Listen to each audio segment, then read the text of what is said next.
신축 빌라 계약 후 입주에서 등기 이전까지 어떻게 진행될까요? 안녕하세요, 예인이에요. 오늘은 신축 빌라 입주 시 알아두면 도움이 되는 내용이에요. 신축 빌라 계약하셨나요? 내 생에 처음 사보는 집, 당연히 문제없이 입주까지 잘 해야겠죠? 신축 빌라를 계약하고 난 후에 입주까지 어떻게 진행되는지 또는 문제는 없는지에 대해서 미리 알고 있으면 무조건 좋겠죠? 보통 신축 빌라를 여기저기 둘러보다 마음에 드는 곳이 있으면 원하는 호실을 지정해서 계약서를 작성하고 계약금을 입금하게 됩니다. 그리고 그 다음에는 어떻게 진행될까요? 우선 당일 작성한 계약서는 임시계약서입니다.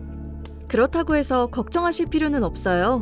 임시계약서라는 건 계약자 앞으로 은행에서 담보대출을 받을 수 있는지에 대한 여부를 파악하기 위해서 은행에 제출하는 용도로 사용되며 정식 계약서가 발행되기 전 문제가 생길 시 임시계약서에 작성된 내용이 법적인 효력을 가지고 있기 때문입니다. 따라서 계약서에 기재된 내용을 꼼꼼히 확인해 보는 게 좋겠죠? 계약을 하고 나면 다음날 법무사와 은행이 본격적으로 담보대출을 알아보기 시작하게 되는데요. 법무사에서 기본 서류를 요청하게 되며 그 서류를 토대로 지정된 은행, 즉 제1금융권의 담보대출 심사를 받게 됩니다. 1금융 심사에서 가능한 것으로 승인이 나면 좋지만 그렇지 못한 경우도 있습니다.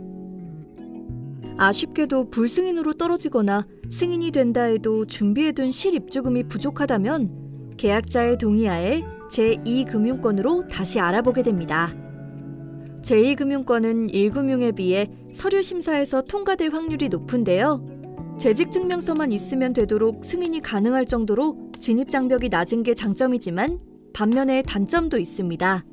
2금융권은 이자가 높아서 부담이 될 수가 있어요.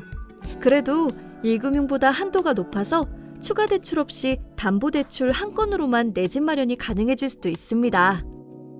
예를 들어 1금융 담보대출을 받았는데도 나머지 실입주금이 부족하다고 추가 대출을 더 받으면 총 2건의 대출이 되겠죠?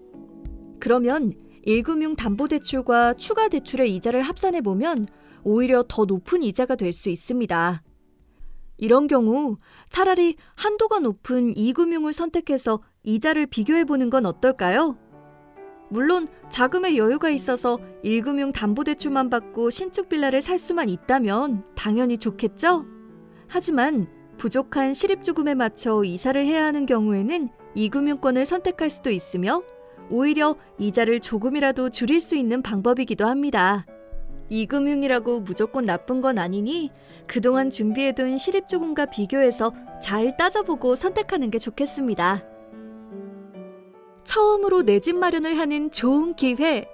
당연히 이자는 줄일 수 있다면 최대한 줄이는 게 무조건 좋겠죠? 그런데 은행에서 승인도 받았고 내 집 마련이 가능해졌다면 그 다음에는 어떻게 진행될까요? 가장 먼저 계약자와 건축주의 협의하에 정확한 입주 날짜를 다시 한번 정하게 됩니다. 이렇게 결정한 입주 날짜에 담보대출을 실행하게 되며 입주와 동시에 등기권리증이 접수됩니다. 여기서 담보대출 실행에 대해서 궁금해하실 것 같아서 좀 더 자세하게 설명해 볼게요.